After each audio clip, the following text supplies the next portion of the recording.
Ideally, the passenger should instruct the chariot, who should then control the reins and guide the horses in the proper direction. However, in this case, the passenger has gone to sleep, and so the horses are holding sway. In this analogy, the chariot is the body, the horses are the five senses. The reins in the mouth of the horses is the mind, the charioteer is the intellect, and the passenger seated behind is the soul residing in the body. This analogy of Katha Upanishad nails the importance of bringing the mind and its senses through the practice of yoga, and yoga alone can help people rid of all diseases of both the body and the mind. As Bhagavad Gita says in chapter 6 and verse 17, Yukta harasya viharasya, Yukta chetasya karmasu, Yukta swapno vabodasya, Yogo bhavati dukkha. Such a yogi who has moderation and maintains a balance in work, life, entertainment, food habits, activities, and also follow a proper sleep pattern, one can overcome all the pain and sufferings. This event is planned to highlight the importance and rich heritage of psychology and its basis present in the Bharatiya Sahityik Srot, ancient Indian literary sources. It is only when we embrace and understand the extremely rich texts present in Bharatiya Sahityam that we will be able to fully understand the juxtaposition of the complexity as well as the simplicity of the human nature. As we embark on this day of reflection and advocacy, let us remember the words of Kavi Kabir Das ji, who said, Poti padi padi jagmuva, padit bayana koi, dai akshar prem ka pade so padit hoi. In these small two lines, Kabir Das ji has revealed the entire essence of the aesthetic theories of Carl Rogers, Abraham Maslow, and Viktor Frankl, whose theories the entire Western psychology hinges upon. Let us all understand that mental health can only be reached to the corners of the world when we understand the true meaning of unconditional love and positive regard as said by Radha Krishna. Trying to bring the essence of our ancient literary sources, I have made an attempt to incorporate those teachings in the practical applications of psychology in my books. I am honored and privileged that my books today are released by such a person who has in-depth knowledge in the ancient Indian literary sources, and that is none other than our Honorable Governor. The entire fraternity of psychology is honored, sir. Once again, I extend a warm welcome to each and every one of you. May this day serve as a catalyst for a change, a day that sparks conversations, builds bridges, and fosters a world where mental health is a right and not a privilege. Thank you so much. Thank you, Dr. Lakshmi, for the welcome address. You touched upon the ancient texts, and Tirumular in his Tirumandiram says, Ullam Perungovil, Unudamba Alayam. It is very important that we take care of the physical fitness to take care of our mental fitness.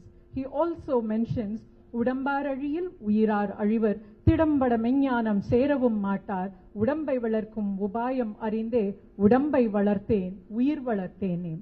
So the way we take care of ourselves in 360-degree perspective is very important, as mentioned by Tirumular. May I now request Dr. Lakshmi TK, founder and president of Mastermind Foundation, to felicitate the Honorable Governor of Tamil Nadu by presenting a shawl and memento. I request Dr. Lakshmi TK to felicitate the Honorable Governor of Tamil Nadu by presenting the shawl and the memento.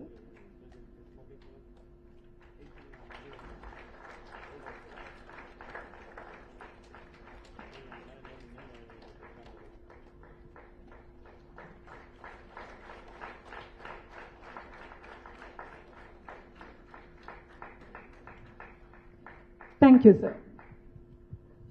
Now we have the special address on mental health stigma in the present society and the measures to overcome it by Dr. R. Padmavati, Director, Schizophrenia Research Foundation, shortly called SCAR.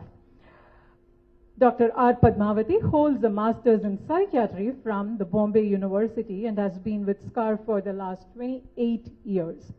Her research area includes epidemiological studies, drug trials, untreated schizophrenia, metabolic disorders in mental health, and a lot. She has and continues to study the socio-cultural aspect of mental illness. She works on psychological rehabilitation. We now request Dr. Padmavati to deliver her special address.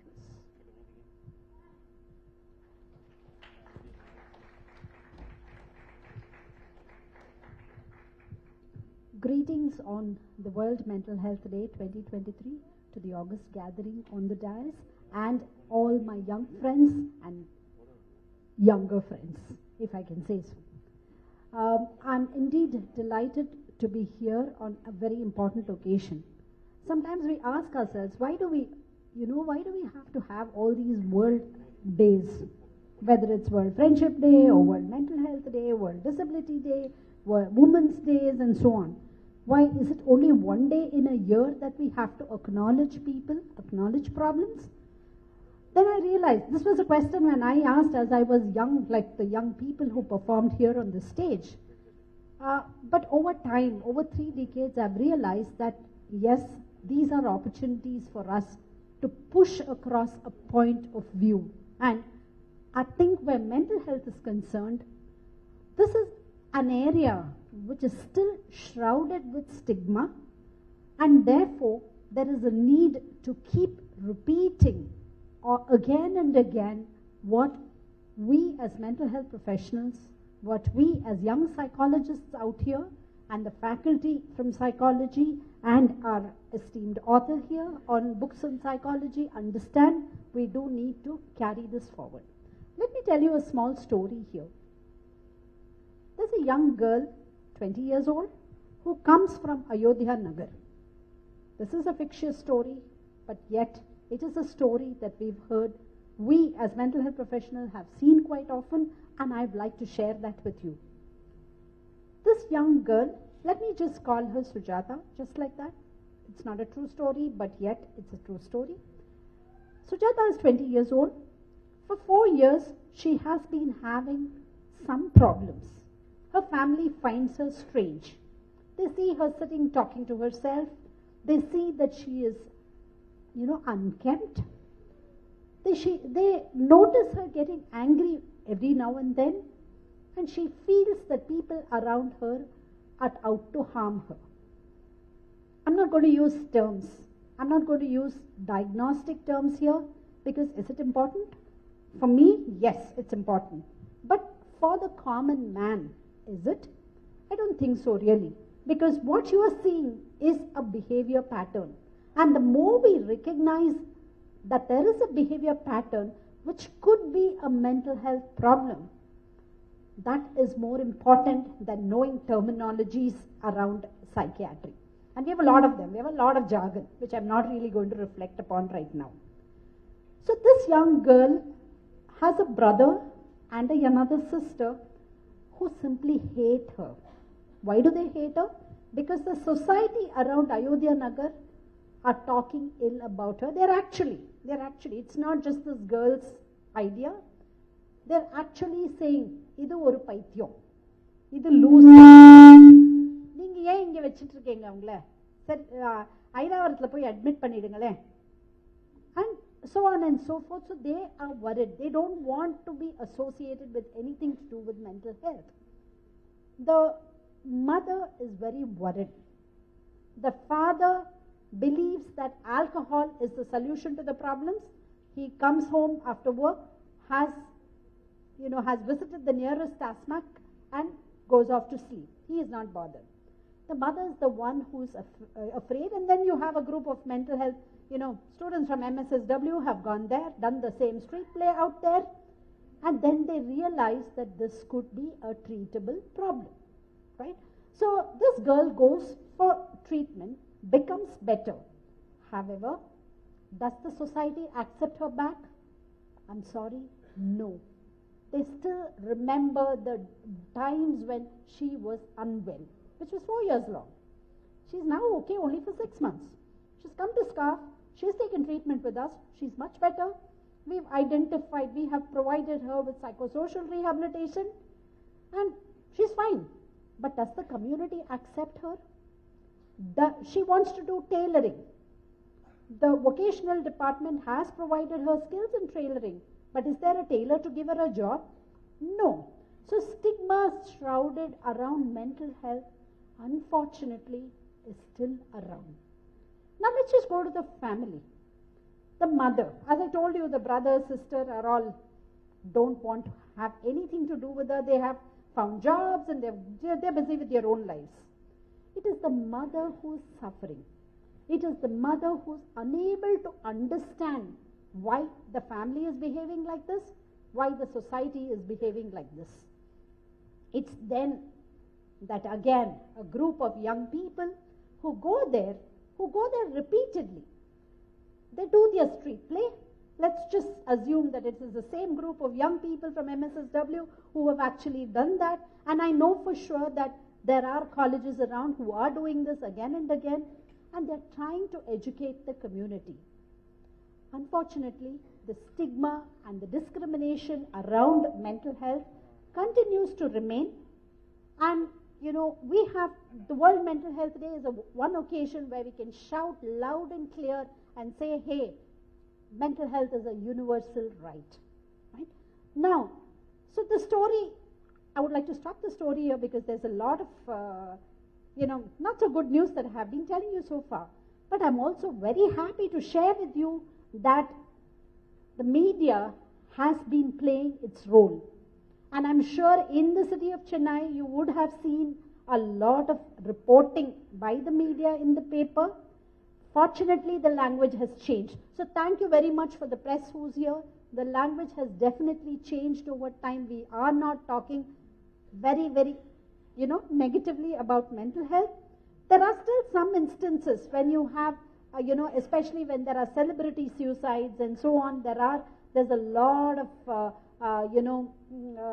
drama associated with any kind of communication, and I'm sure with time things will change, right? But the important thing here for young people to carry home is the language which you are using to speak about persons with mental health. We need not bother about terminologies, diagnostic entities and so on. That's my business. As a doctor, that's my business. And as I promised you, I'm not going to tell you names out here.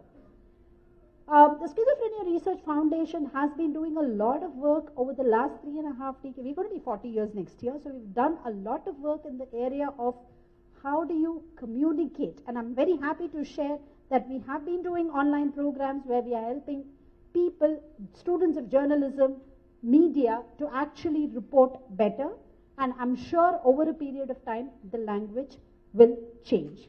But it's important for us to acknowledge that if there is somebody with serious mental disorders, today it's a fashion to talk about stress. Everyone is depressed, everyone is stressed, everyone is anxious, right? And there are lots and lots and lots of things that one can do to make his own life better. But where the serious mentally ill are concerned, where severe mental disorders are concerned, there's not much of talk around it, right? People are still hesitant.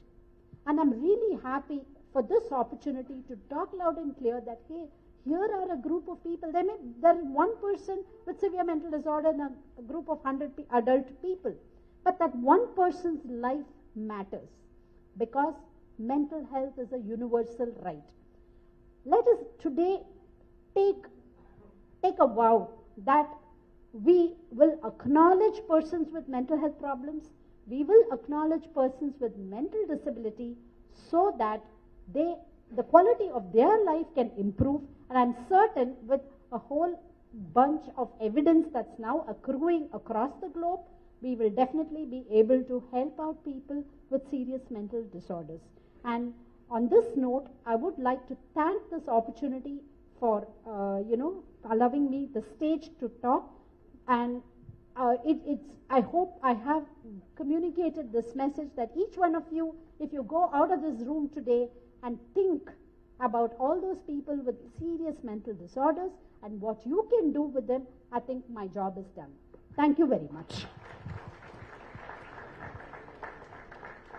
Thank you, Dr. Padmavati. We would also pledge to take a vow that when we step out of this hall, we will treat them with dignity. And as a society, the role that the society plays in the wellness of a person with a mental problem, we will definitely appreciate that and try to cooperate with your efforts that you put to make the society a better place to live in. May I now request Sri Nandakumar IRS to give his special address on turning special needs into special skills. Mr. Nandakumar IRS is a self-made person, and he does a lot of outreach program to reach the young and the educated children who need hand-holding in their career opportunities. He is an avid photographer, a singer, a motivational speaker, and a bundle of joy who loves Ellam Inbamayam, finding happiness in small things and everything that he comes across. May I now request Mr. Nandakumar IRS to deliver his special address. Happy morning, Honorable Governor and all the dignitaries, and happy morning to everyone. I couldn't see a smile on your face. I think all are very serious. But the topic what was given was a special need. Do we require a special skill? That's very important. And I would like to highlight a very micro incident, but it has a macro impact on each and every one. So I was having my tea. When I was having my tea in the restaurant, I could find a father and mother having a very small kid. That kid was more excited, and so excited because she has a flying balloon. But the father and mother was very much bothered because the flying balloon was a free balloon. So when the child leaves, the father and mother, because they have to spend extra. But the child is never bothered. She is very happy with the balloon, what she has. So she wants to maximize her happiness by playing with the balloon. She is not bothered. But the parents are much bothered. So when we grow up, we also become like the child becoming the parent. And so this is how the mental healthness. Today the mental healthness is very important, especially I could see the special children who have come here and performing. When they performed, we could see the empathized performance. They are coming out of their whatever, and it's very important. This is how I just want to state. Everyone have their mental stake, and this mental stake is very important because what is bothering us? Everyone have a botheration when it is highly personalized. When it is not personalized, again, we don't bother. We have a concern. Like we have a concern for the nation. We have concern for the society. We have concern for every human being. But when it comes to personal aspects, we are highly bothered. So this is where shifting ourselves from a botheration mode to a concern mode. So when you are concerned, we have a concern for everything. We tend to understand. So this is our, as being a school dropout, because when I dropped out, or rather for my dyslexic factors, my parents never bothered because they know that I will make up my life. This is how the younger generation, which I would like to state. What actually bothered was, it is my teachers. Then I didn't score well or I didn't perform well. They were bothering, and that's why they didn't want to have me in the classroom. So they made me to, you just get dropped out or rather go to the other school. So this one really made me to think, what is this education all about it? And when I thought, I found that becoming a child labor, after becoming a child labor and working for at least 6 years, then getting into my college education, I found that whatever I lived, that was the knowledge. And that is where I could able to connect when I started reading, understanding, when I become at least crossing my adolescence. This is how I'm just telling, the special requirement or a special moment And I would like to state, when I appeared for the interview, the UPSC interview, it is about 20 minutes to judge my personality, that how I will perform for the next, again, until I retire. But I was actually thinking that how did they assess my personality in 20 minutes? It is about my attitude, my personality, my ethics and integrity. This was the greater botheration for everyone who came for the interview, that they want to be the best in the interview. So this botheration. But I felt this 20 minutes that I'm going to live. I'm going to live happy. I'm going to live that whatever I was actually for the moment, the days, the years, the days and the minutes, whatever I've lived, I'm going to reflect myself. When I'm going to reflect myself, I'm not going to pretend. I'm not going to act. I'm not going to do anything. I'm just going to live myself what am I. If the other side again, the experts and the senior members again, if they feel me that I'm performing, what is their expectation? I didn't know what actually they expected from me. But when I started performing, then I felt that 20 minutes, when I dropped out of school, I was selling my lottery ticket. I used to say very, very proud of the moments actually I lived as such. When I was selling, I'm an introvert, basically an introvert, where this list actually never allowed me to interact also. So when I was selling my lottery ticket, I have to speak to everyone, every customer. When I was initially selling myself, I felt that I'm selling myself. I'm not selling lottery ticket. When I'm selling myself, I was able to convince the people who couldn't have a botheration or rather have the intention to buy a lottery ticket. So it is more about conveying myself and trying to understand the human being, every human being and their intention, their habit and their attitude. So that almost my 4 years of my experience with each and every human being, understanding their personality, that gave me the opportunity to come out, or rather from my introvertness, that this is again the special need that gave me that what I was doing myself in my child labor days, that was giving me the sense, greater sense, the very important. The days, or I always state, during our olden days, we used to have a radio. That radio would have had a short wave, SW and MW. The long waves again, the long waves would have traveled from other countries and even from very long station from the towers. And those towers were reaching us, we do not know, we would have not seen also. But now we have shifted from the short wave, medium wave to the frequency modulation, very short wave. When we move out of the zone, we are lost, the signal is lost. The emotions are also the same way. It is more of a frequency modulation. It's ups and downs, which makes our life so shortened. And that doesn't give a quality of life. This is where the mental healthness, the positive mental healthness. You have your basic values. When everyone is going to have their basic values, which is again, we would state that Mata, Pita, Guru, Devam. Mata, it's not a hierarchy. I never feel that it's a hierarchy. It is always a sphere. Mother has given the values as long as we were in the home. That is again the special. My mother felt how, or rather, she would have not taught me, but she would have conditioned me how to handle the special situation by herself. My father again, a greater sphere. That sphere has given me that to handle the situation when I'm going out of the home. And the Guru, and many times again, the Guru is very important to moderate our ego and even to express what is again. And when my Guru, Sridharan IFS, Sridharan Madhusudan IFS, when he was actually, I've never interacted very much a greater time, but when he has given me the moment where I was failing, that was the special need or the special requirement I felt that I should come out. And that gave me the positive orientation. This is where the Guru all about. When I don't find answers with the human being, I always tend to look for the nature. Nature is nothing but the greater, the Devam, that's again the infinite. The infinity is the Lord actually. When I look for the infinity, it has provided me ample solutions and ample ways.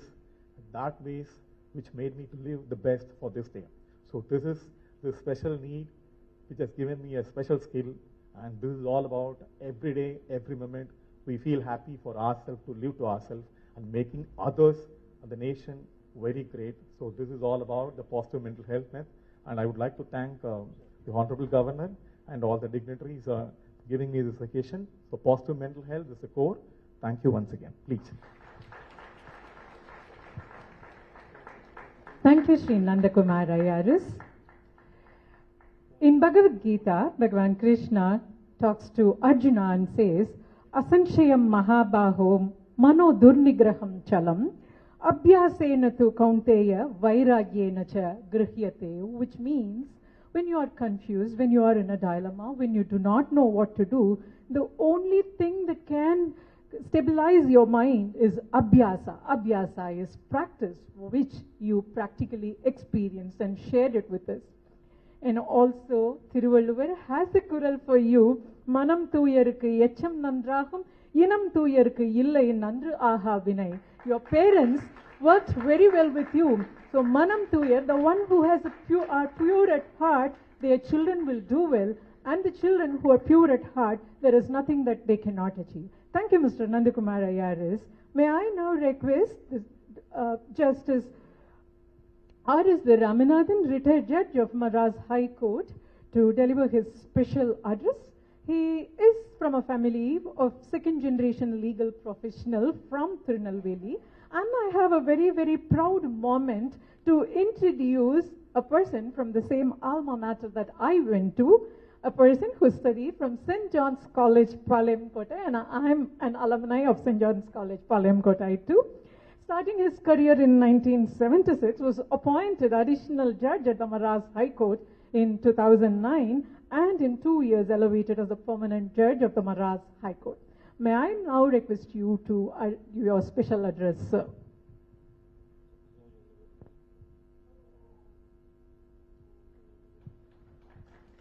His Excellency,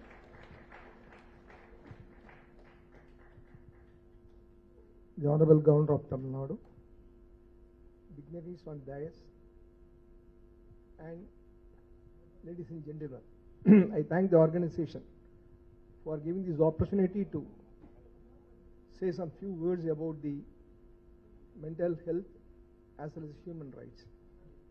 Probably being a retired judge, this topic was given to me, but fortunately the theme of this year of mental health is mental health as universal human right. If you go through the Mental Health Care Act 2017, mental illness is defined in such a manner that every one of us will come under the definition at one point of time. It is not as if a person is mentally ill because he is having some deficiency, he is having some problem.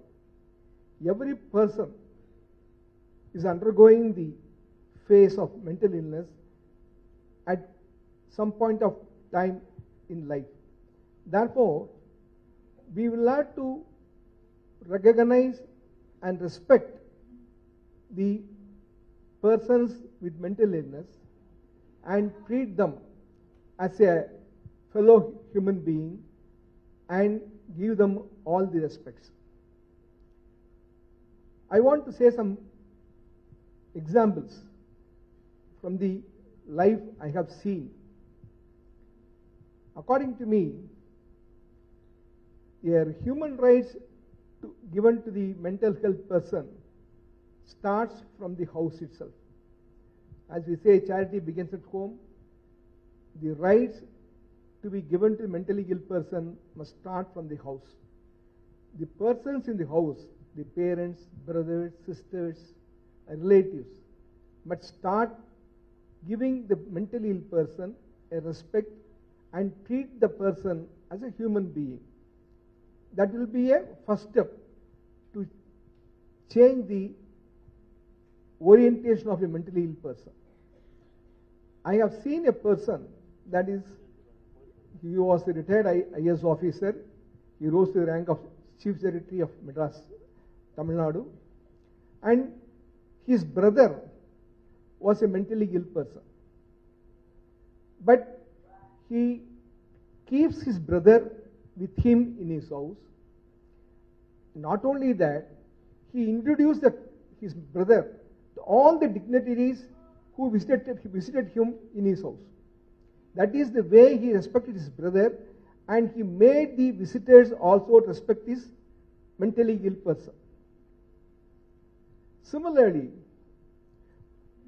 one of my cousin's son is not a mentally ill person, but he is a physically handicapped, and because of the physically handicapped, he has become mentally disturbed after some time.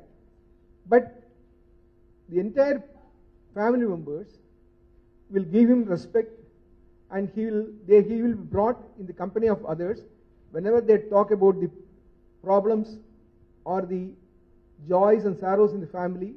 That will be shared along with him, and that will make a person to think that he is also a normal person and he is not a mentally disturbed person. To give some more example which you can appreciate and understand, all of us must have seen the film Guna, Deivamagal, and Alavanda.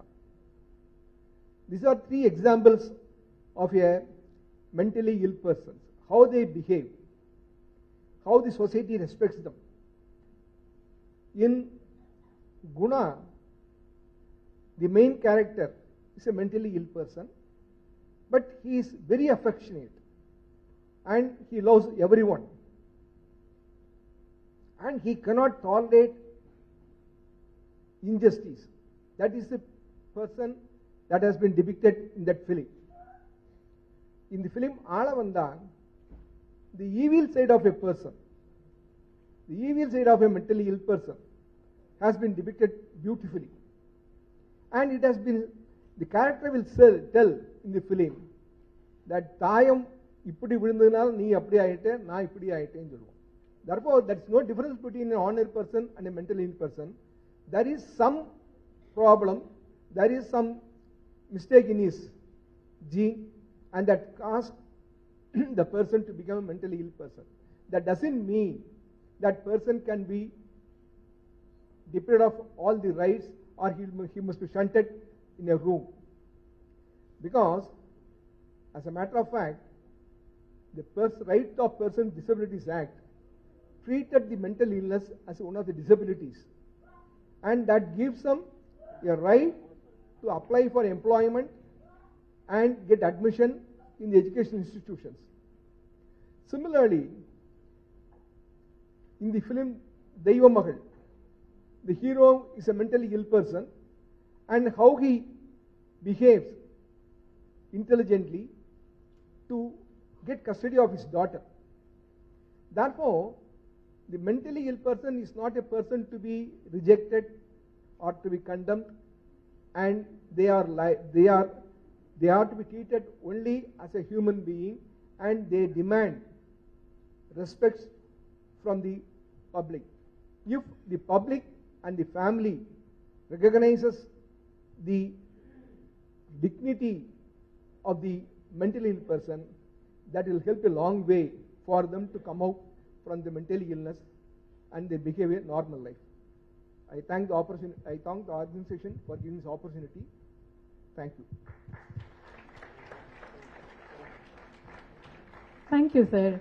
You helped us easily relate to the most popular movies that we have seen, and you took the example from the movies, so we would be able to take home the examples very easily. Thank you so much, sir.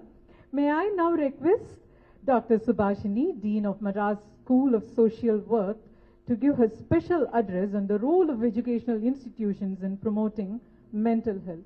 Dr. Subhashini, Dean of Madras School of Social Work, started as an associated professor, rose to become a guest professor to academic council member to the Dean of Madras School of Social Work. We now request Dr. Subhashini to deliver her special address on role of educational institutions in promoting mental health. Very good morning to the Honorable Governor of Tamil Nadu and the other dignitaries on the dais, my dear teaching faculty, other guests, the press, and my dear students, both from the special school and from my own college. It's a great opportunity that I have been given to address all of you and talk about the role of educational institutions in promoting mental health.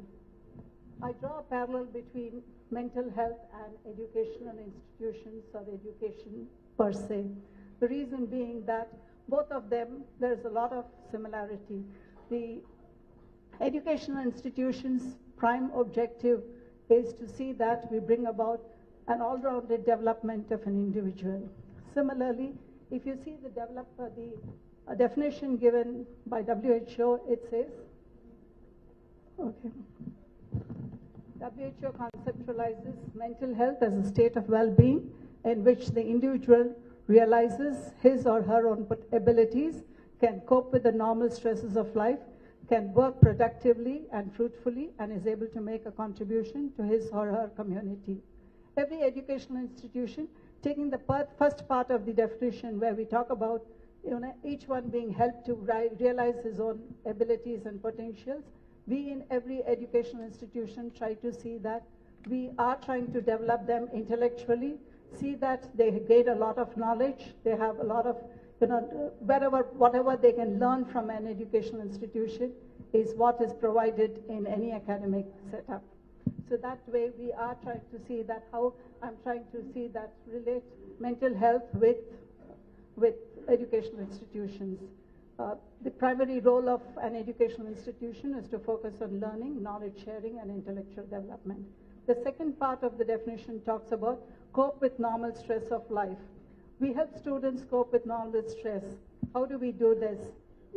There's a lot of difference between a student who has studied in a distance mode of education and a student who has studied in regular institutions, in a college setup or a school setup. The basic thing is the school setup or a college setup, I would equal it to a social lab.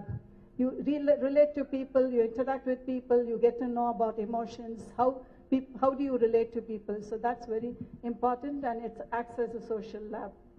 Of course, today's educational institutions also have counseling services, counseling centers. There are counselors in most schools and colleges.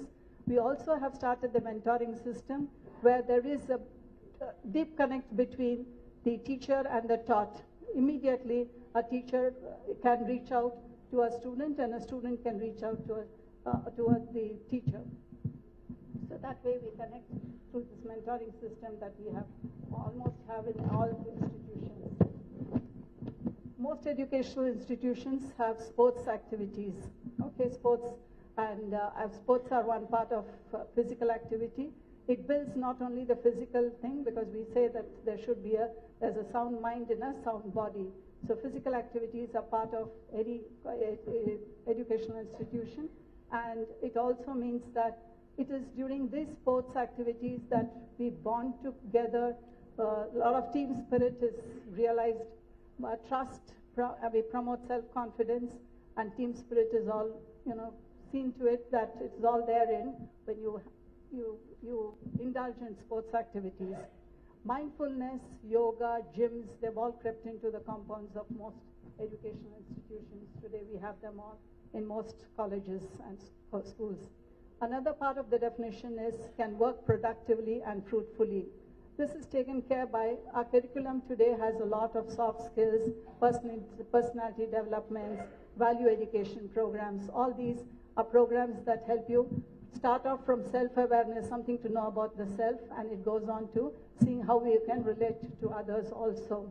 So communication skills, leadership skills, problem solving, and creativity, decision making, all these are enhanced in an educational setup by seeing that these are all components, and it acts as more like a finishing school, because we're also not only preparing them in the institution to see that they develop, but also to see that they're ready for the job market. So placements also get increased because of this.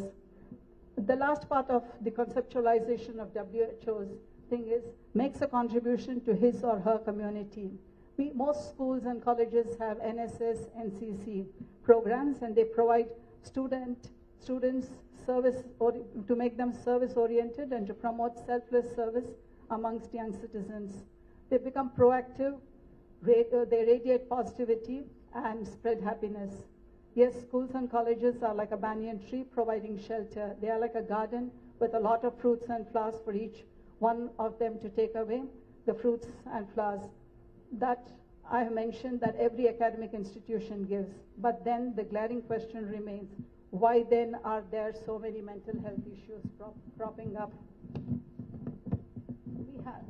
We as teachers and parents must promote a positive environment. Let us not produce mark-making machines. Let every child work to the best of his ability. Let us treat every child equally with no discrimination. Identify each child's potential and help him, her blossom in that. The world today has ample opportunities. Show love, care, and empathy to every student. Give them a feeling of being wanted. No child should feel isolated, withdrawn, depressed, or angry. We must make them strong to face life's challenges. Teachers and parents are like gardeners. It's our duty to nurture every plant that is the student. The happiest moment for a gardener is when the flowers bloom and the fruits and bear fruits. So is the teacher's happiness when each of our students grow up to be successful individuals and become an asset to himself, his family, his alma mater, his organization, his city, his nation, and the world at large. One of the earliest days to be celebrated is the Teacher's Day. That was one thing that we all cherish as teachers. Let's live to the role and expectation of a teacher, even before Guru comes, before the Devam comes, the Guru. So that is the importance of the role, and we need to play that role perfectly. Teachers make academic institutions. The oath for all of us teachers on this Mental Health Day is to be empathetic, caring, and inclusive of every student who passes through the portals of our academic institutions, thus enabling and ensuring them to be mentally healthy. I would like to bring to you your attention that in India, Thiruvallur 2000 years back did make a mention of Manaнаlam, which means mental health. It's only much later, the last 200 years, we have been talking about mental health, but ancient Indian history does talk about mental health long ago. While psychology is less than 2 centuries old. Now the world over, we are totally talking about mental health.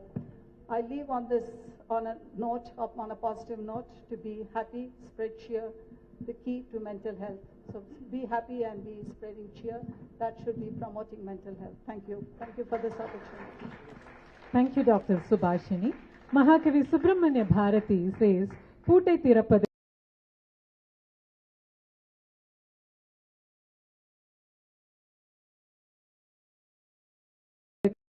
a mind can be only by source of knowledge, and knowledge comes from the Guru, and rightly said how educational institution plays a role here. The saint poet Nammalwar says, Mananaha malamara malarmisai elutharum mananunar.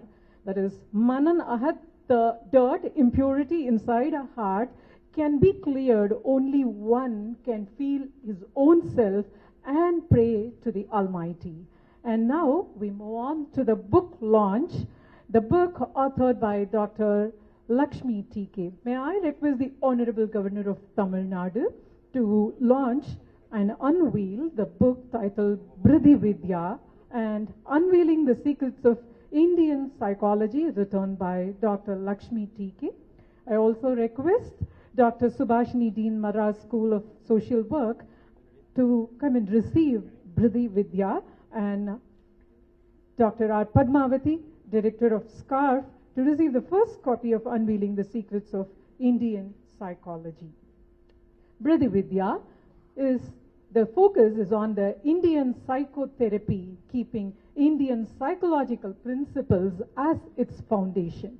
This book explains the therapeutic techniques of the ancient India. Br plus D, expand the mental vision, focuses on expanding the mental vision rather than working on the disturbing thoughts. Brithi, expansion of mental vision, is the focus of this book. Unveiling the Secrets of Indian Psychology. When most of the psychology books and author focus and is studied based on the Caucasian population, Dr. Lakshmi TK unveils the secrets of Indian psychology completely based on the Indian literature and scriptures. Thank you, sir.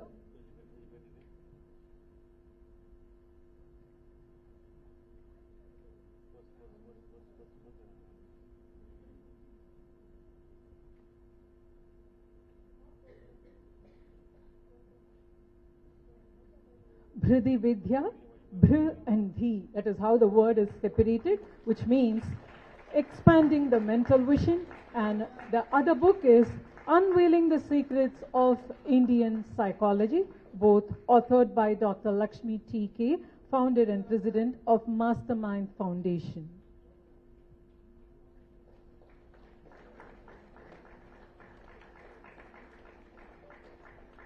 Thank you, sir. Now we take this opportunity and moment to felicitate our special guest dignitaries and the participants of the Fusion Play and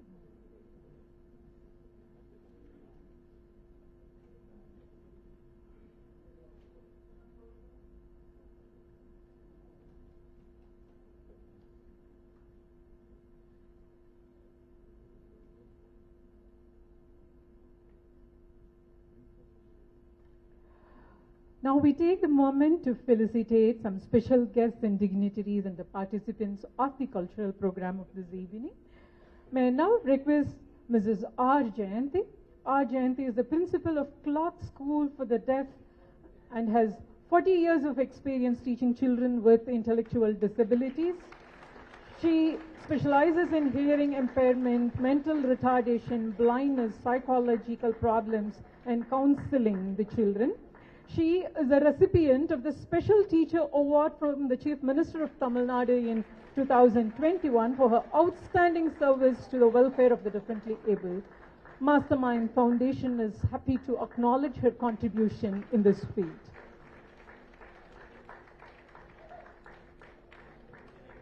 I request Ms. R. Vasanta Selva Kumari, a native of Tanjavur district, who is a mental health activist and has dedicated her life to help children with disabilities. Despite her own disabilities, she has raised the two children, one of whom is a differently able, and has started an organization to help the children with physical disabilities, and has helped the children with the disabilities during the pandemic by visiting their residence. Mastermind Foundation appreciates your role in helping the differently abled. May I now request Dr. Suganthan, the third generation Vaidya and an autism advocate who is passionate about helping children with autism. Dr. Suganthan has conducted many programs to support his goal, and he is a recipient of several awards. To mention a few: Best Service Award from Nehru Yuva Kendra, Humanitarian Award from Indian Red Cross Society, Ayurveda Pracharak Award from Vishwa Ayurveda Parikshit, Ayush Excellence Award from Telangana Governor, and we are happy to appreciate and acknowledge your services, sir. May I now request Dr. R. Radha Bhalachandra, founder of Brain to Act program. She is a pediatric physiotherapist, psychological counselor, and her intervention has given a new lease of life to the children with learning and attention difficulties, autism and ADHD, learning disabilities and development delay. She has been awarded with Distinguished Clinician Award by the Indian Physiotherapy Association in 2020. May I now request Ms. Padmaja Murugayan from Coimbatore, a compassionate individual who first started by helping a homeless, mentally challenged person by taking to her home, and now has become a profession that he helps all mentally challenged people without home taken to her shelter, gives them care and tries for rehabilitation, and if they pass away during the course, she also performs their funeral rites. Padmaja has also given Tithi to all those who passed in her shelter at Kashi, and as of the practice, she gave up eating rice at Kashi for the welfare of the people who lost their life in her shelter. She is an example by her selfless service. May I now request Mr. Kannan.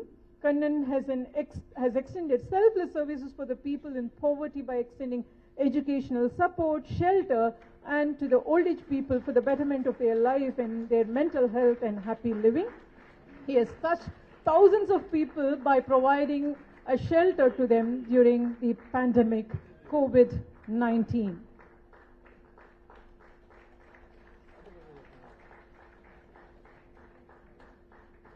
May I now request Professor Dr. T.S. Chandrasekhar, an internationally renowned gastroenterologist and endoscopist who has made significant contribution to the mental health service. As a founder and chairman of Med India Hospitals in Chennai, Dr. Chandrasekhar has established comprehensive mental health program that offers a wide range of service to the patients of all ages. He is a recipient of Padma Shri in 2016 and the Best Individual Award for serving the disabled from the Honorable President of India in 2017, apart from several national and international awards. May I now request Dr. Ram Subramaniam, who has participated in many public awareness programs. He is a trained infectious diseases and HIV in control in UK. After getting his MRCP, he has obtained diplomas in tropical medicine and hygiene from London. Even though his specialty is different, he focuses on the mental health by contributing his expertise to the public health officials. I request Mrs. KBG Dr. Sumitra Prasad, the founder of General Secretary of Dorai Foundation, a community-based organization working on rehabilitation and empowerment at the grassroots level, impacting 10,65,966 lives span India. She is a recipient of many awards for her unconditional service.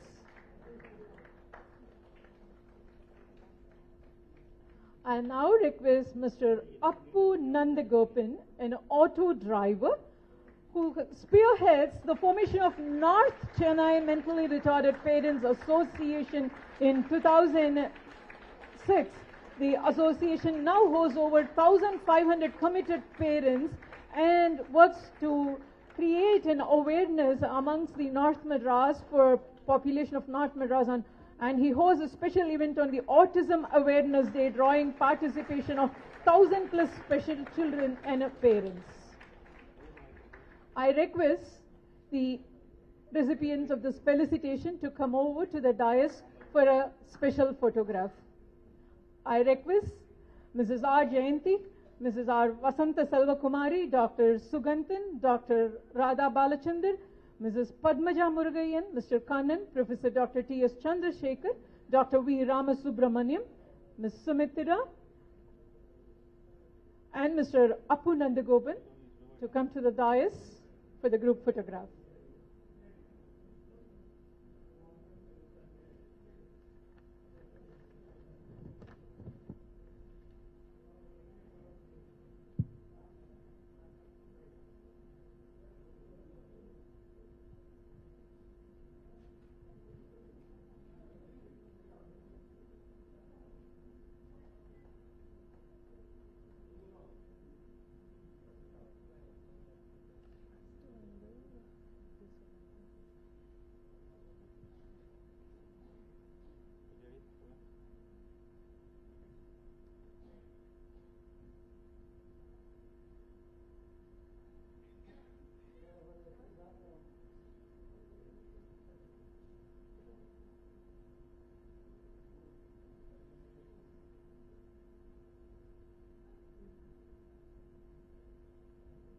Thank you, sir. Now we move on to recognizing and awarding the short film entries. As we mentioned earlier, there were entries requested from various institutions, and the shortlisted two made the final presentation today. And it was a competition, and of the competition now is the time to announce the winner of the competition. SRM Institute of Science and Technology, for their movie Dear Diary, takes the second prize of this competition. I request the team SRM Institute of Science and Technology to come and collect your prize. The second prize for the short film goes to SRM Institute of Science and Technology for Dear Diary.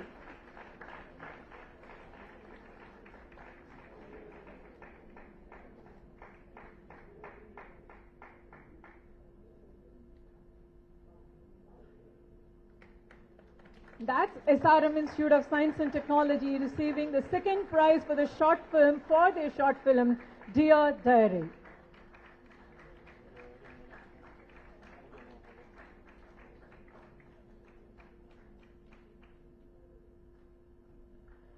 And now we know who takes the first prize. The first prize goes to Wales Institute of Science, Technology and Advanced Studies for their movie Monotonous. The first prize in the short film goes to Wales Institute of Science, Technology and Advanced Studies for the movie Monotonous.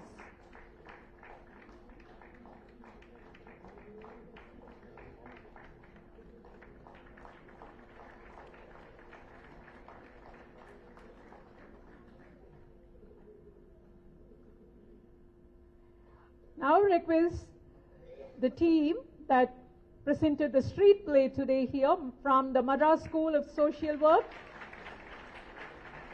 The street play team from the Madras School of Social Work to come onto the dais to collect your certificates.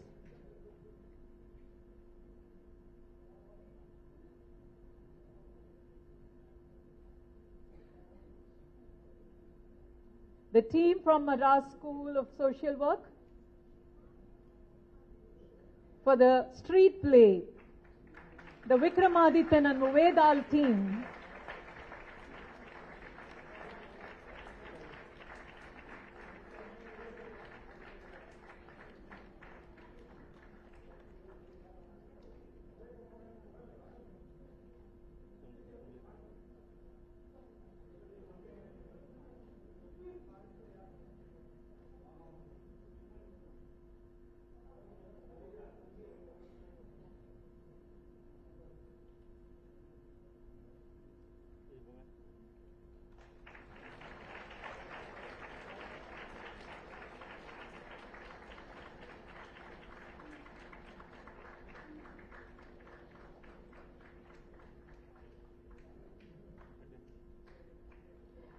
Thank you, the team from Madras School of Social Work.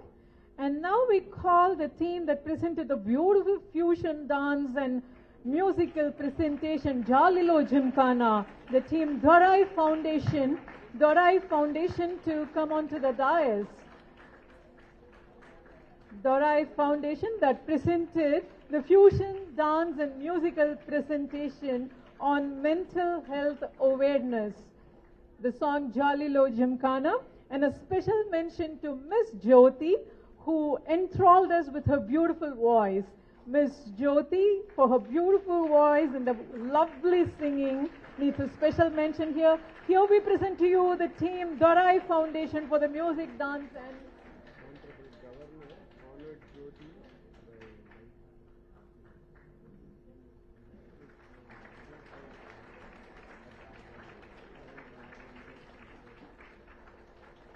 it's very appropriate to mention that the Honorable Governor of Tamil Nadu honored Jyoti during Mother's Day celebration at the same Bharatiya Hall when Ms. Jyoti delivered a beautiful song here on the Mother's Day celebration. Thank you, Team Dorai Foundation. May I now request Dr. Subhashini, Madras School of Social Work, to come onto the dais for this special activities as Mental Health Ambassador Institution.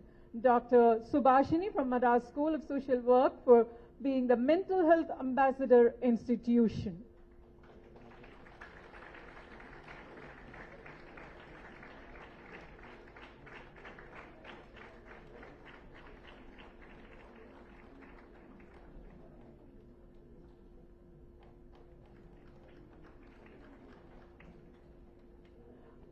I now request Mrs. Sujata from SDNB Vaishnava College for Women, Crumpet, for the Mental Health Ambassador Institution.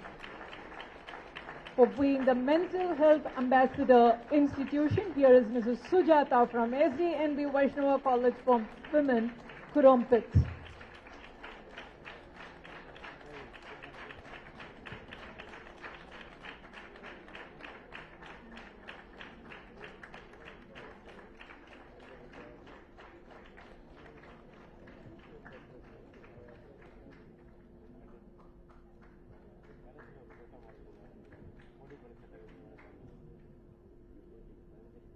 Thank you, sir. This has been a day that is filling our thoughts with beautiful information and how we as a society play a role in the mental health of the public of the affected individual and the entire society. We now request the Honorable Governor of Tamil Nadu to address the gathering. Enlighten us with your thought. We are looking forward to hearing to you, sir.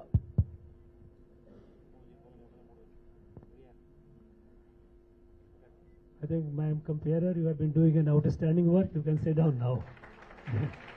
Please sit down.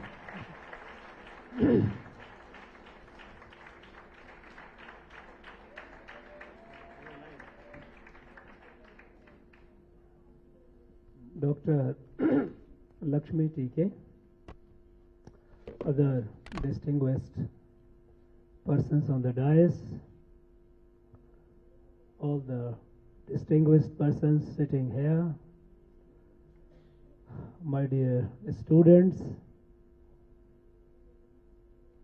it has been a very, very sobering and ennobling experience for me to be with you, to get to know so many good works that many of you are doing here. And I had the privilege to felicitate some of you. The amount of work that you are doing, each one, is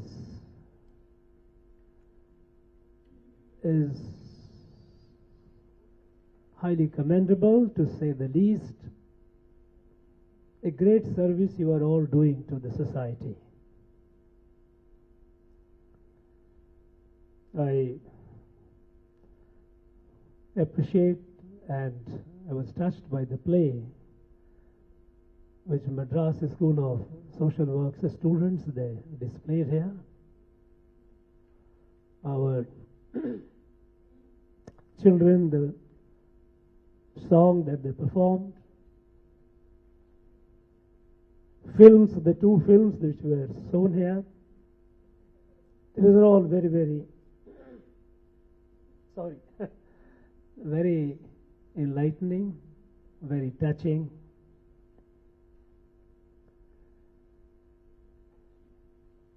And I once again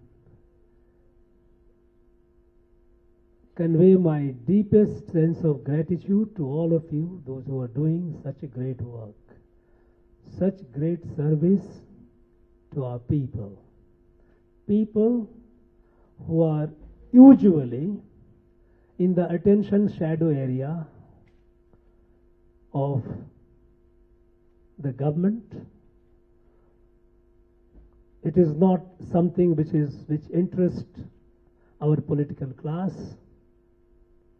and society at large also looks at it only occasionally, and that too either with unconcern or with pity, or sometimes,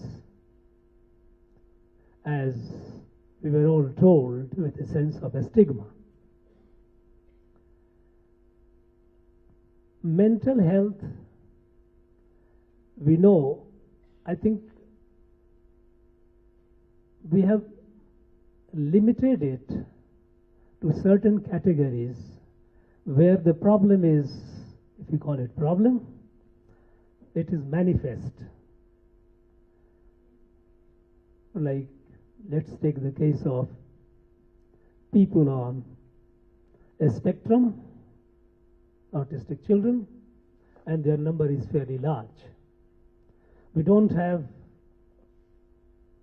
a very accurate and trustworthy census, but I got to know some time back when I was in Delhi, at least 50 lakhs people in our country are suffering from autism. There are other issues related to our mental condition and people who are suffering from it. But this problem is much, much wider, much, much larger.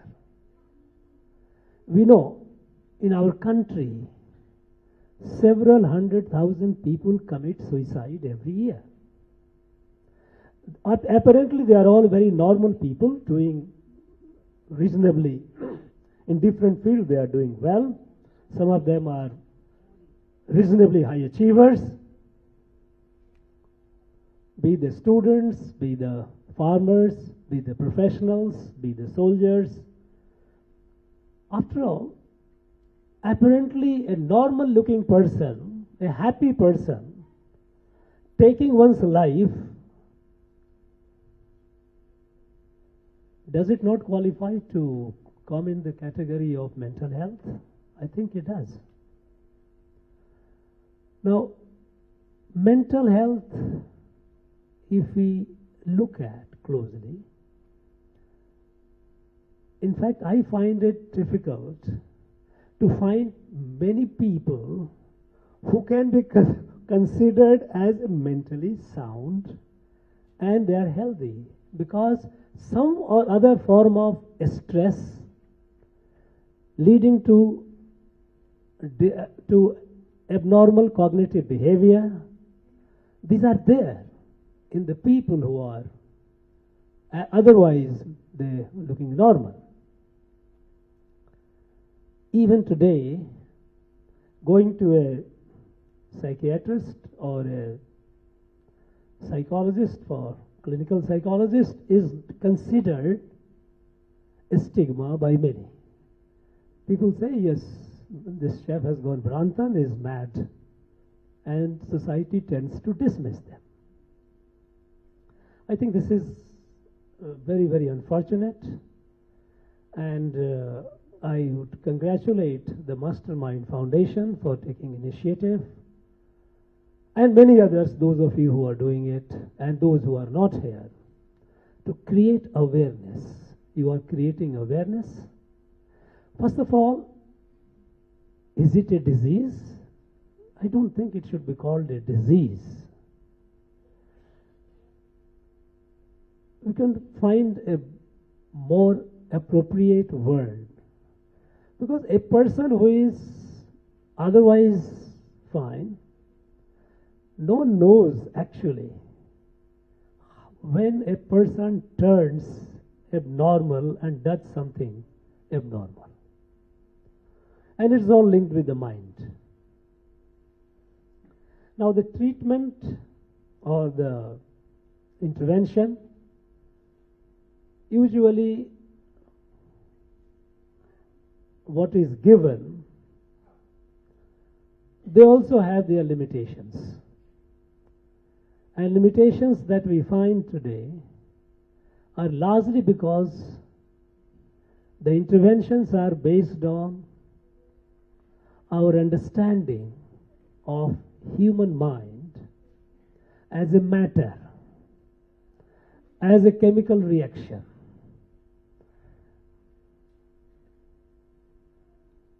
You know, Dr. Lakshmi has written some books on the Indian system or Indian approach to mental issues. I think it's time that our experts, whichever field they are, who are dealing with these issues, they should take serious note of it. You know, our knowledge system, the prevailing knowledge system is essentially the European knowledge system. In the European knowledge, there is a fundamental difference between Bharatiya Jnana Paddhati, Indian knowledge system, and the European knowledge system. And it is applicable across. And I'm afraid the people today, they do not take it, many of them, they don't take it in the right spirit. The fundamental difference between the European knowledge system, the European epistemology, and Bharatiya Jnana Paddhati, Indian epistemology, is that the European knowledge system considers essentially humans as a physical body. And all these organs, whatever it behaves the way it behaves abnormally, it has a material intervention to that. It is what is called bhautik gyan, knowledge of the matter and material world. And with this, they do, and they are doing good service. It's not that they are not doing, they are doing great service. But there are areas which go beyond the physical, the material. They try to create or coin some expressions. In the physical world, the thing which they are not able to explain with the laws of the matter or the laws of the energy, they will say it is a metaphysics. In the psychology, if it goes beyond their understanding, it is a parapsychology. These are all creation of terms. They are all trying to frame their response, their understanding. Like in medical science, when something you don't understand, you call it idiopathy. It sounds very nice word, as if there is something. The fact is, it means nothing. That only the plain and simple confession that I don't know about it. That is why I am using this expression. Now, in our Indian knowledge system, Bharatiya Jnana Paddhati, body, humans are not just matter.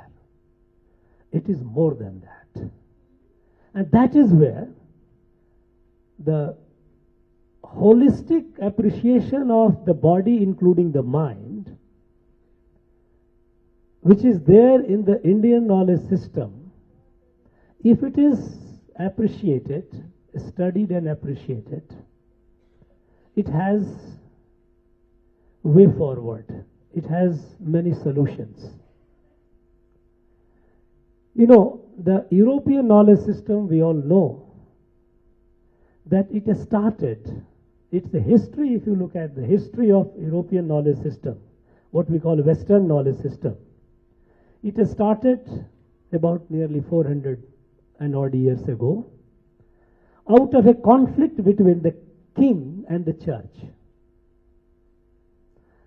Church had come up with a lot of dogmas, a lot of beliefs. Kings were not happy because the church was dominating in the life of people and the state. And the conflict was because the kings were assertive, they didn't want church to get into their affairs.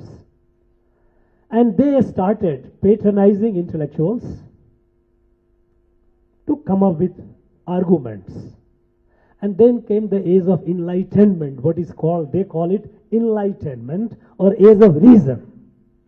And a lot of literature came explaining that whatever stands to reason, accept; whatever does not stand to reason, reject. And since many of the teachings or the dogmas of the church was not subject to logical explanation or logical answer, reject it. And then out of this over century conflict, couple of centuries this conflict went on, and finally came the separation of the two. King, domain of the king, domain of the church are two separate domains. And that is from there they came the word secularism. That, okay, each one of you remain within your own domain, don't get into others. But that created a body of literature which gave overall preeminence to reason, logic, buddhi. And this preeminence was so much that it acquired the position of a sovereign status. Whatever stands to reason, accept; whatever does not stand to reason, reject. So reason is sovereign. In our Indian knowledge system, reason is important, buddhi is important, but buddhi is not sovereign. Because there are things which is buddhi cannot understand. Because what is buddhi? Buddhi is what we acquire through our 5 sense organs, panch jnanendriyas. It is accumulation, permutation, combination of the memories,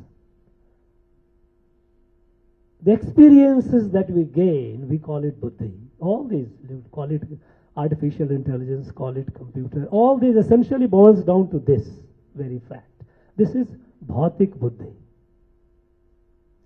But each of our 5 jnanendriyas, we know that they are finite. There are colors beyond our eyes can see. There are sounds beyond our ears can listen. There are smells beyond our nose can perceive. There are tastes beyond our tongue can appreciate. All these are finite. So with this finite senses, the knowledge of the physical world, the bhautik buddhi that we acquire, are limited. And that is where, in our understanding, the human person has multiple facets, not one: physical, intellectual, and spiritual. That is, there are things that have to be experienced, what is called anubhuti. When you listen a melodious music, you don't reason and say that, okay, it is by such and such logic, this is a good music. No, you are swayed by it. When you listen, when you look at a beautiful flower, you don't reason. There is no logical process going on. Somebody can explain it in the terms of, for example, if you look at a beautiful flower, a botanist can always try to find out its chemical composition, but in the process, the beauty is lost. So, there are things which have to be experienced, which is anubhuti.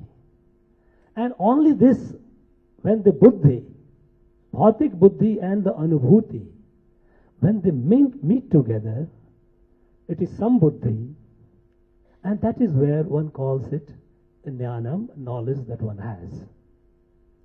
In our system, this has been the tradition since the time of the Vedas, several thousand years ago.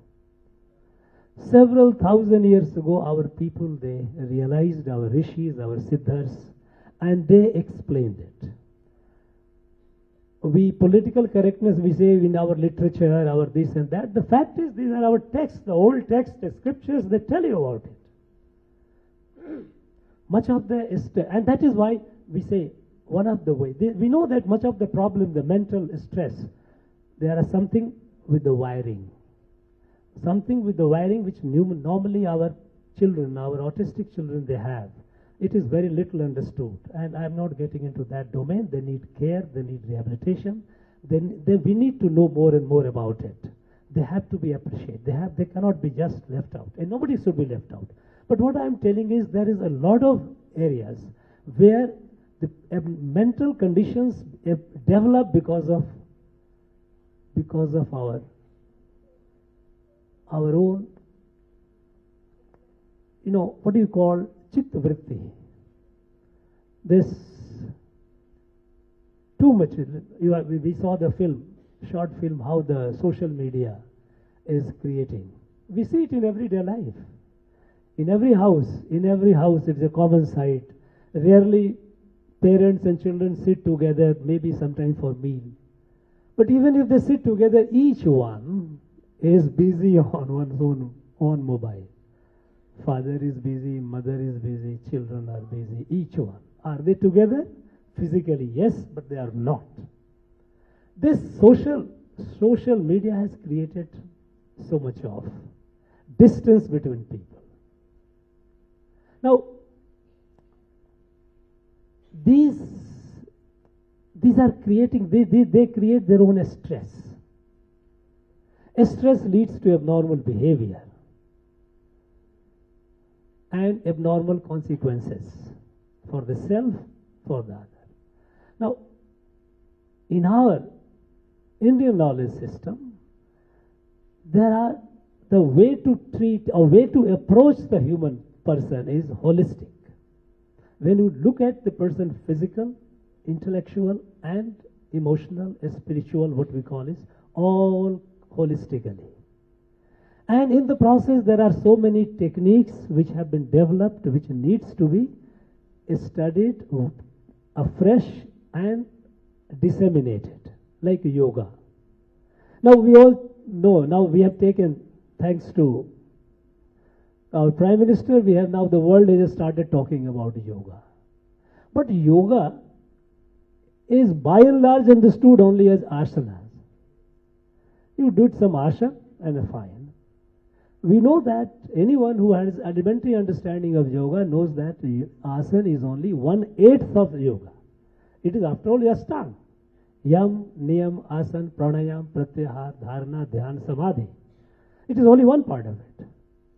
Now, holistically, if you look at yoga, it is essentially Chitta Vritti Nirodha. How to control your mind, which is so active beyond your control. Because Chitta also, in yoga, in the Chitta, what is consciousness, what is your mind, has 5 stages they have tried to explain. Chitta, Muddha, Vikshipta, Ekagra, Niruddha. Now, world at large is caught between two, either Chitta or Muddha. Chitta is, you are all the time something or else is happening in your mind. You are not stable. You are not something or other. You are sitting here, but a lot of things are going on in your mind. Chitta. And Muddha is one which is sleeping dull. It's like a buffalo. Now, how to control it, how to stabilize it. And for that, it is Ashtanga. Now, it's time that yoga is also, yoga is taken to the world, to our own people and to the world, holistically, not merely asanas. And in the asanas also now we find all kinds of, it's the age of market. So people have started branding this yoga, that yoga, and they do yoga in such a way that it is everything other than yoga. Yoga is supposed to be, every position is supposed to be sukham. It has to be comfortable. But no, you get, and they will try to say it is a hatha yoga.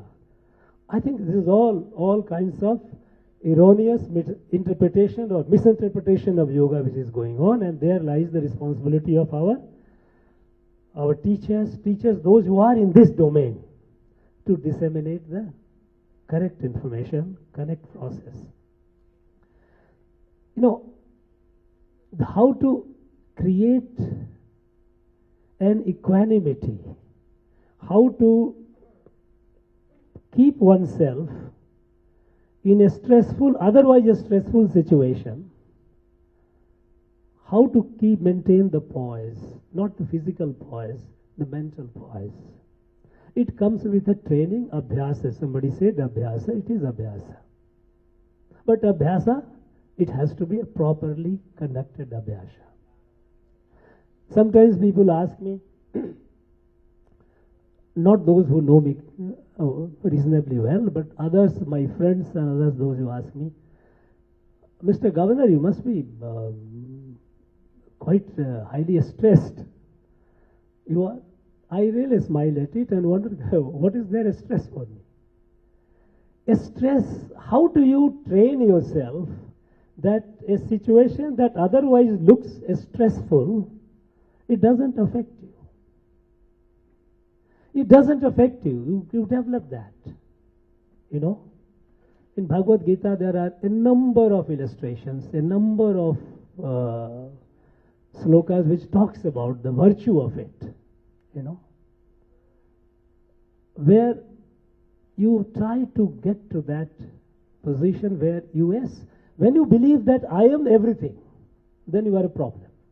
We should realize that there are forces beyond your control. You do whatever you can, do your best, and live it. If you have that attitude, things don't affect you adversely. What is in yoga, in Bhagavad Gita, it is called Nishkam Karma Yoga. Nishkam Karma Yoga. But it's full of such insistence. Even in Mahabharata, when Arjuna was all stressed, fight, not to fight, why should I fight? And then the way Sri Krishna explains it is nothing but yogic therapy. Essentially trying to condition his mind that you think that you are doing what you are doing, it is already done. You play your role, which you are supposed to play. Now, it is needed today. Today it is needed that our Indian knowledge system, Indian way of understanding human mind, it should be appreciated. This knowledge should be disseminated. And, you know, today much of the problem that we are facing in the world because of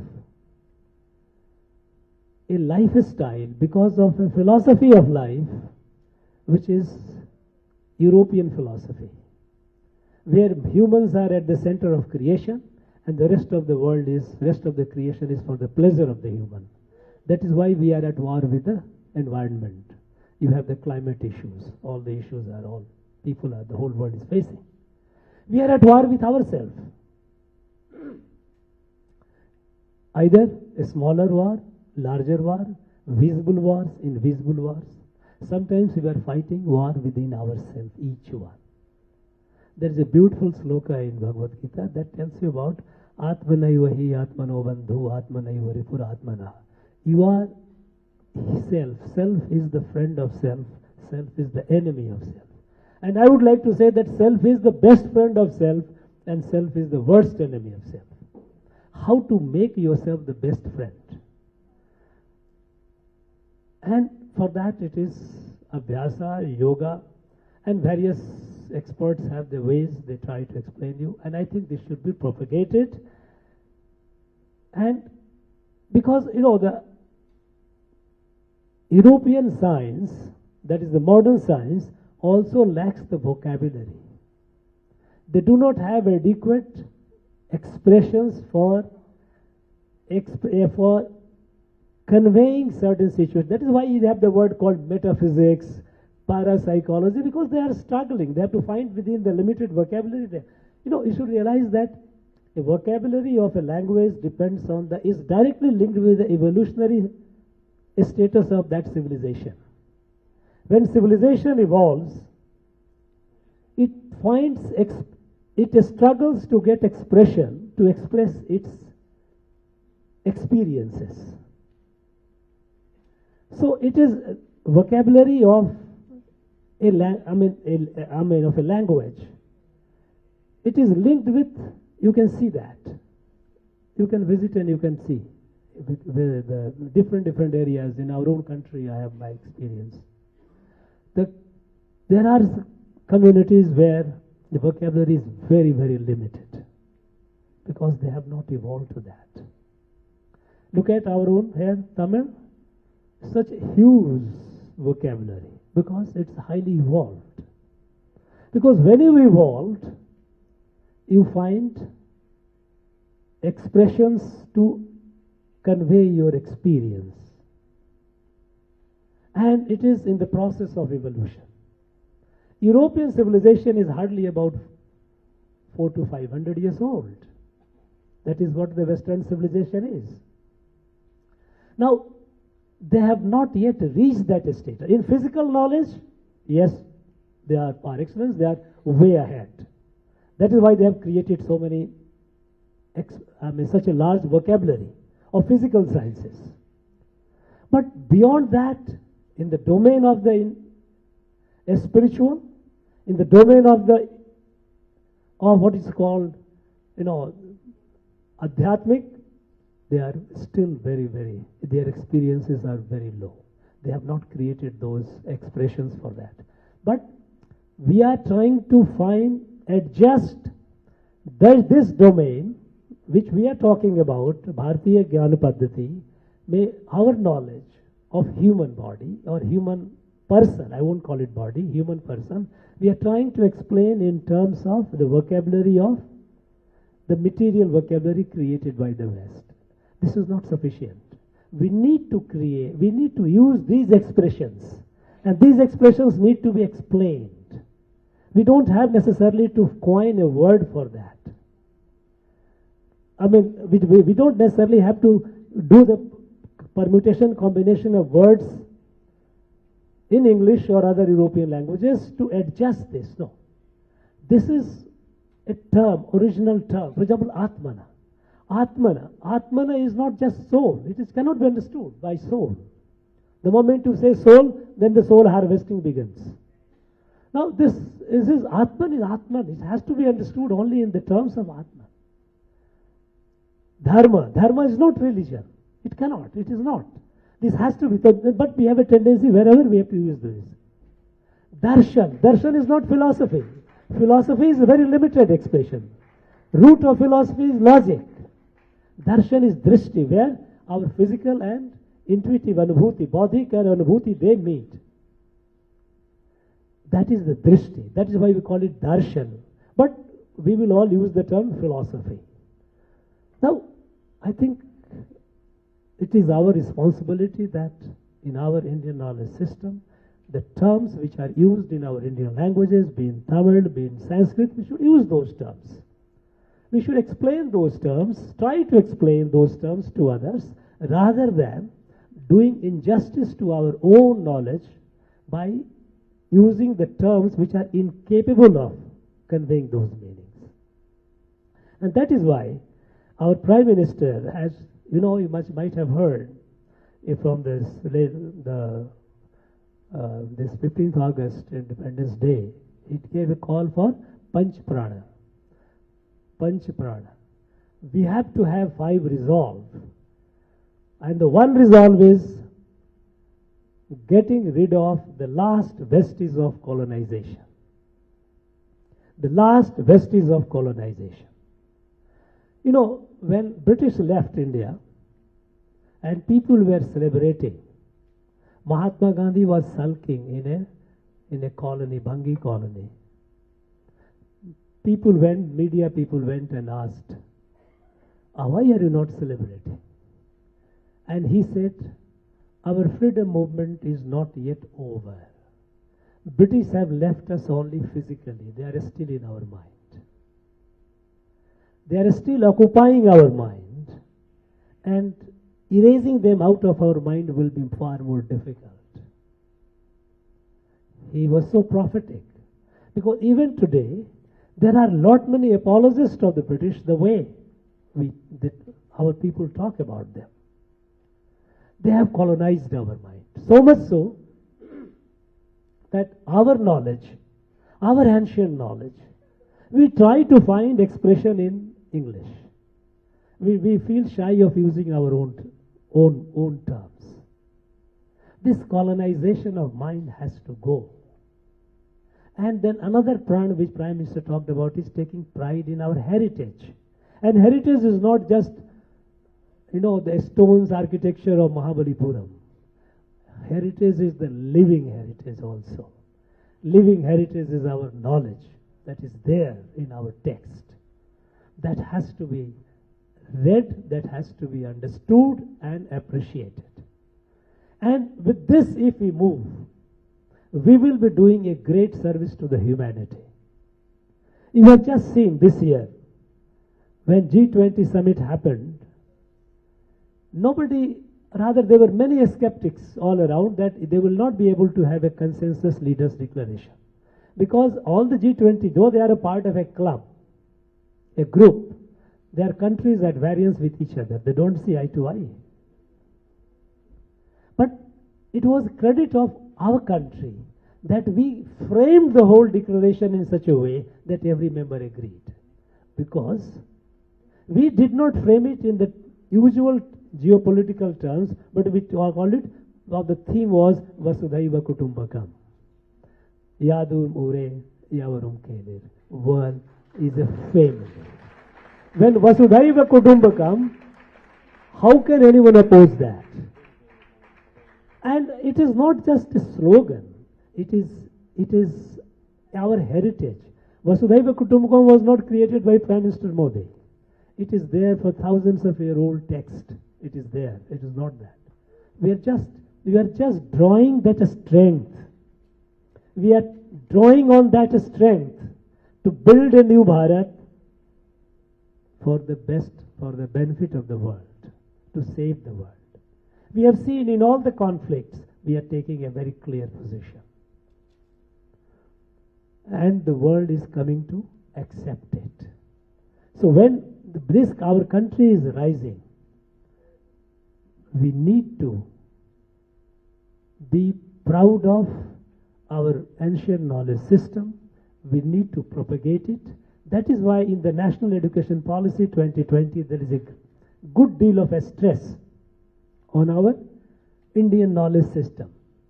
Some people, those who are not aware of it, they will ask, what is their Indian knowledge system? There is a lot. We don't blame them because they have not been taught, they have not been told. There is so much of ignorance.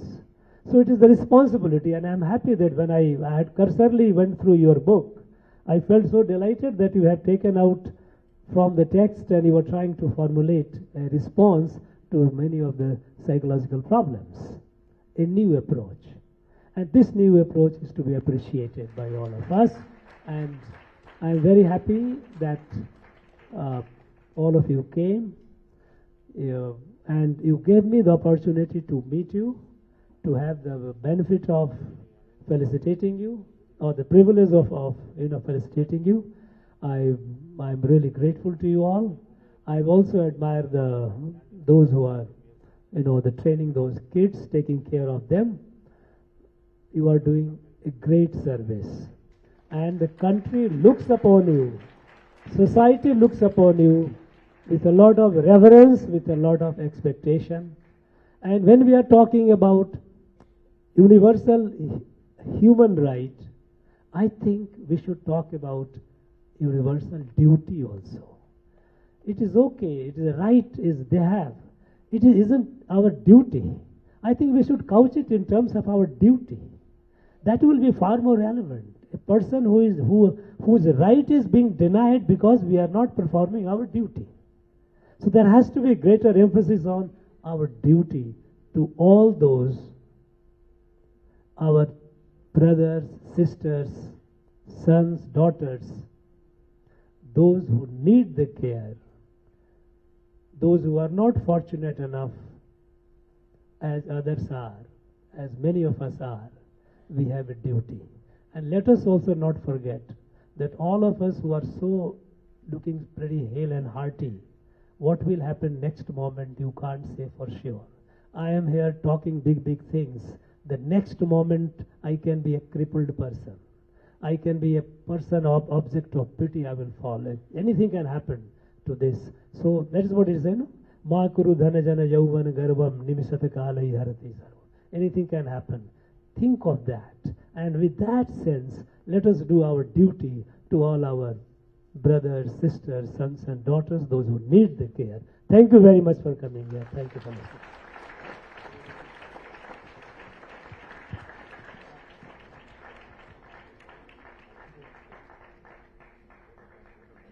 Thank you, sir.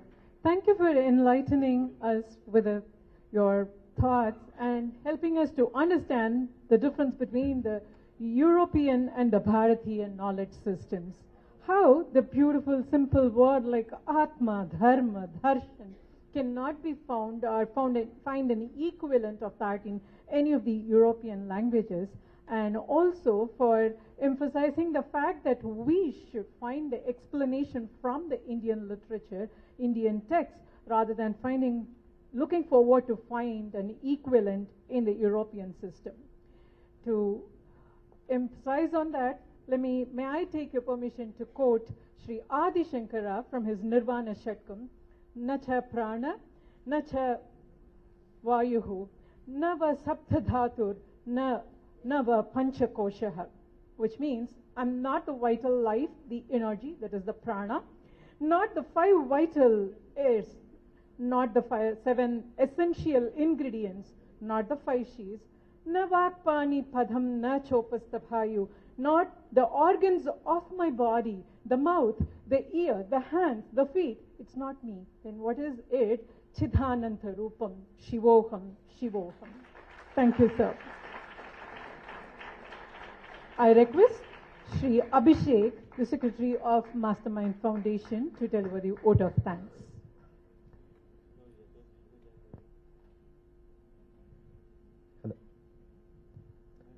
Honorable Governor Thiru R.N. Ravi sir, esteemed guests, distinguished speakers, ladies and gentlemen, I stand here today on behalf of Mastermind Foundation to extend our heartfelt gratitude to each and every one of you for making this World Mental Health Day event at Raj Bhavan a resounding success. We are deeply honored and privileged to have the esteemed presence of Honorable Governor sir. This is the 11th series of Think to Die event at Raj Bhavan. Honorable Governor sir has addressed people from various parts and walks of life. He has addressed students, teachers, aspirants, farmers and defense personnel, and we are next on the list now. Thank you for your unwavering support, sir. Your support and patronage has been instrumental in elevating this event and bringing greater attention to the critical issue of mental health in Bharat. Your in-depth and broad wisdom is sure to inspire the minds sitting in front of us. And from the recent the speech that you just gave now, it's not only a right but our duty to take care of our mental health and the mental health of others surrounding us. Thank you, sir. The special address by Justice R.S. Ramanathan on mental health as universal right has shed light on legal aspects on mental health. Thank you for your valuable time, sir. Special thanks to IRS Thiru Nandakumar sir, Dr. R. Padmavati ma'am, Dr. Subhashini ma'am for taking time from their busy schedules to grace this event. The knowledge you have shared today is sure to seek some thoughts among the audience. I'd like to congratulate and thank the winners and participants of Mind's Eye short film competition. You have shown today that the young generation of today's India cares about mental health and wants to tackle mental health issues in the best way possible. Special thanks to the students of MSSW and the Rai Foundation for an inspiring and thoughtful performance. The release of the 2 books on Indian psychology by Dr. Lakshmi T.K. added an academic and intellectual dimension to it. Dr. Lakshmi T.K.'s contribution to the field of psychology is invaluable, and the release of these books is a significant milestone that will undoubtedly enrich the discourse of mental health. A special thanks to our publishers, Mr. Ramanathan and Ranganathan sir, without whom the book release would not have been possible. A heartfelt thanks to the staffs of Raj Bhavan, whose guidance helped us conducted this event to success. Thank you all the media personnel present here to make this event reach a wider audience. A special thanks to the Chennai Corporation Middle School, National Institute of Empowerment, Agappai Special School, Lingam Special School and CSI Special School for participating in the event. And above all, a heartfelt gratitude to the organizers and the audience for making this event a resounding success. I'd like to conclude this event with a quote and a prayer. To have a healthy mind, we need to be peaceful, and peace starts from within. Let's close our eyes and pray to God, lift us away from darkness, and deliver us towards helllight. Asatoma Satgame, Tamasoma Jyotirgame, Mrityorma Mritam Game, Om Shanti Shanti Shanti. Thank you, Jai Hind.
கோரிக்கையை வலியுறுத்தியும் இன்றைக்கு கடலூர் மாவட்டத்தில் எமது மக்களிடத்தில் ரூபாய் 5000 10,000 acre நிலங்களை கைப்பற்றி இன்றைக்கு 10 ஆண்டு 20 ஆண்டு நிறுவனங்களை நடத்திவிட்டு தற்போது முற்றுமுதலாக ரியல் எஸ்டேட் வணிக நிறுவனங்களாக மாற்ற இருக்கின்ற அந்த நிறுவனங்கள் மணலூர் நெய்சர் நிறுவனம், வடக்குத்து கங்கப்பா பேப்பர் மில் நிறுவனம், மருங்கூர் டேண்டெக்ஸ் நிறுவனம், கொள்ளுகார மூட்டை இன்றைக்கு இருக்கிற கம்லா சன்மார் நிறுவனம் என்ற இந்த நிறுவனங்கள் எமது மக்களிடமிருந்து 5000 10,000 அடிமாட்டு விலக்கி வாங்கி வீட்டுக்கு ஒருவருக்கு வேலை தருகிறோம் என்று 5 ஆண்டு 10 ஆண்டுகள் நடத்திவிட்டு இன்றைய தினம் அதை ஏக்கர் ஒன்றுக்கு 10 கோடியிலிருந்து 30 கோடி 40 கோடி லாபம் பார்க்கிற ரியல் எஸ்டேட் வணிகத்துக்கு தடை விதித்து தமிழ்நாடு அரசும் மாவட்ட ஆட்சித்தலைவர்களும் மாவட்ட நிர்வாகமும் அந்த நிலங்களை கைப்பற்றி எமது மக்களுக்கான தொழிற்சாலைகளை உருவாக்கி வேலை தருவதாக இருந்தால் அனுமதியுங்கள். இல்லை, நான் கேட்கிறேன், இந்த கடலூர் மாவட்டத்திற்கு ஒரு வேளாண்மை கல்லூரியை கொண்டு வருவதற்கு அந்த இடத்தை பயன்படுத்துங்கள். அப்படி இல்லையா ஒரு தொழில்நுட்ப கல்வி பயிலகமும் IAS IPS போன்ற மிகப்பெரிய வணிக வளாகங்களும் அல்லது அதற்கு பயிற்சி தருகின்ற நிறுவனங்களும் அல்லது கால்நடை மருத்துவ பல்கலைக்கழகம் மற்றும் ஆராய்ச்சி பண்ணை நிறுவனம்